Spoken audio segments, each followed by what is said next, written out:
ಪ್ರಾಣಾಯಾಮ ಎಷ್ಟು ಚೆನ್ನಾಗಿ ಸಹಾಯ ಮಾಡುತ್ತೆ ಅಂದರೆ ಪ್ರಾಣಾಯಾಮದಿಂದ ನಮ್ಮ ಮನಸ್ಸು ಆಮೇಲೆ ಮತ್ತೆ ಮೆದುಳು ಬಂದು ಶುದ್ಧಿ ಆಗುತ್ತೆ. ಅದು ಬ್ರೈನ್ ಡಿಟಾಕ್ಸಿಫಿಕೇಶನ್ ಅಂತೀವಿ. ಮೆದುಳು ಶುದ್ಧೀಕರಣ ಆಗುತ್ತೆ. ಯಾವ ಥರ ಅಂದರೆ ಪ್ರಾಣಾಯಾಮ ಪ್ರಾರಂಭ ಮಾಡಿದ ತಕ್ಷಣ ಒಂದು ಮೆದುಳಿನಿಂದ ಒಂದು ಕೆಮಿಕಲ್ ಹಾರ್ಮೋನ್ ಅಂತ ಬಿಡುಗಡೆ ಆಗುತ್ತೆ ಮೆದುಳಿನಿಂದ. ಕಾರ್ಟಿಸಲ್ ಹಾರ್ಮೋನ್, ಅದು ಆಕ್ಚುಲಿ ಸ್ಟ್ರೆಸ್ ಹಾರ್ಮೋನ್. ತುಂಬಾ ಸ್ಟ್ರೆಸ್, ಅದು ನಾವು ಮಾತಾಡ್ತಾ ಹೇಳೋಣ.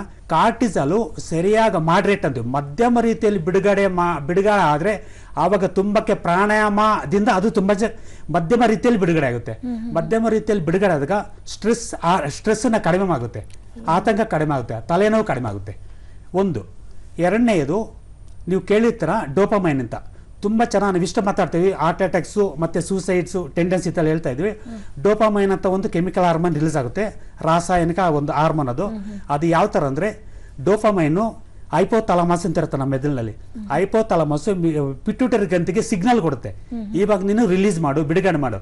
ಅದು ಯಾವಾಗ ರಿಲೀಸ್ ಮಾಡುತ್ತೆ ಅಂದರೆ ನಾವು ಶಾಂತವಾಗಿ ಪ್ರಾಣಾಯಾಮ ಮಾಡುವಾಗ ಅದು ರಿಲೀಸ್ ಆಗುತ್ತೆ. ಅದು ರಿಲೀಸ್ ಆಡುವಾಗ ಮನುಷ್ಯನಿಗೆ ತುಂಬ ಚೆನ್ನಾಗಿ ತುಂಬ ಶಕ್ತಿ ಬರುತ್ತೆ, ಒಂಥರ ಎನರ್ಜಿ. ಅವ್ರಿಗೆ ಗೊತ್ತಾಗೋದಿಲ್ಲ, ತುಂಬ ಎನರ್ಜಿ ಆಗಿರ್ತಾರೆ, ತುಂಬ ಶಕ್ತಿ ಆಗಿರ್ತಾರೆ ಅವ್ರು.